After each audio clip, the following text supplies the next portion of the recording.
Slideout by Gary J. Darby. Performed for you by Curt Bonnem. Chapter 1. St. Brandon Islet, the southern Indian Ocean, northeast of Mauritius. Mommy, look!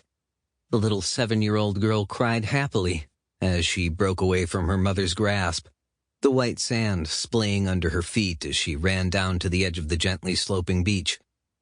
Another one! She cried.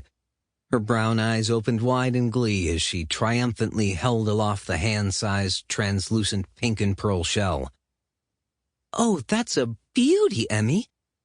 Taylor Hale laughed as she joined her ash-blonde daughter to admire her find.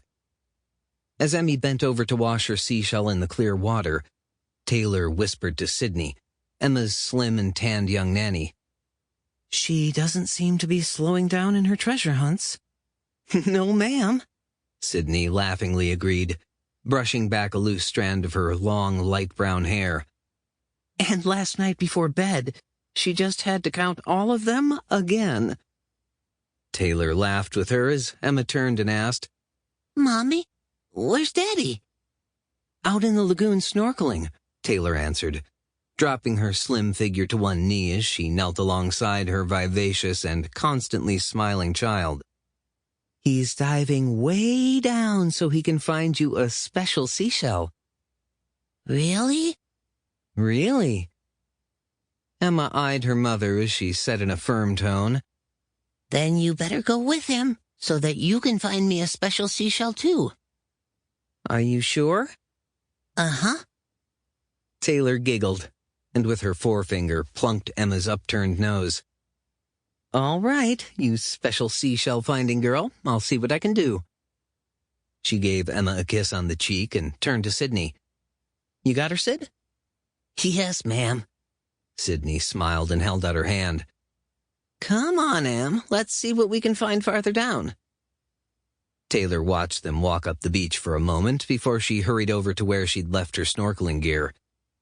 She quickly applied a small amount of coconut oil to her light skin, and a few minutes later stood waist-deep in the warm tropical waters, pulling her flippers onto her feet. Looking around, in the golden glow of the late afternoon sun, she had to admit the gently swaying coconut palm trees, the beautiful white sands, the crystal-clear, pristine waters leading out to the nearby coral reef were breathtaking. She drew in a deep breath and sighed to herself. The only trouble was that they were so far away from civilization. If anything went wrong, if anything were to happen to Emma, she... Mommy, look, I found a big one. Taylor turned, pulled her snorkel mask down around her neck, and waved at her pixie of a daughter. The excited girl held up a large shell, its pearl-like inside shimmering pink and white. "It's beautiful, Emmy," Taylor called back. "Can you find Mommy another one?" Sydney waved and smiled, calling out, "Don't worry, Ms. Hale. She'll find more. She's like a shell magnet." "I know," Taylor answered. "Just be careful on the coral. It's sharp." "We will," Sydney assured her, took Emma's hand, and they raced down the beach a bit farther. Taylor's hazel eyes softened, and she smiled as the two ran along the seashore, their feet kicking up little puffs of sand with each step. Their laughter was sweet music to her ears, and she never tired of watching her little girl, whom she adored. She and Liam had tried for so many years to have a child, and had all but given up hope when, miracle of miracles, Emma came along.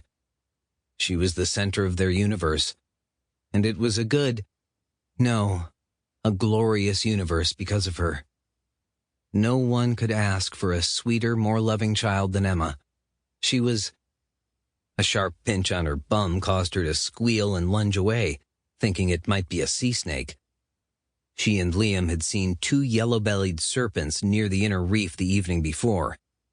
While Liam dove close to take a video with his GoPro camera, she rapidly swam away, being deathly afraid of snakes. She whirled around, grabbing at her mask to beat at the sea serpent.